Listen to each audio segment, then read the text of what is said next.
Hello everyone and welcome back to another video from Crazy Gamer.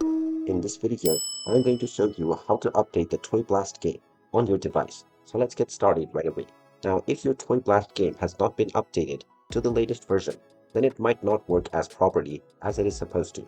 So in order to fix this, just open up the iOS App Store or the Google Play Store depending on your device. And once you open it up, tap on the search box and then type in and search for the Toy Blast game. Once you find the game, just tap on it.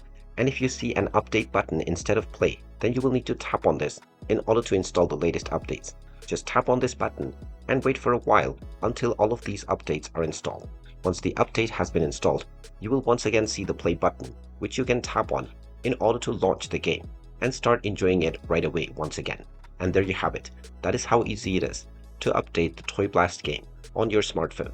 If you find this video helpful, make sure you hit that like button and subscribe to our channel if you haven't done so already.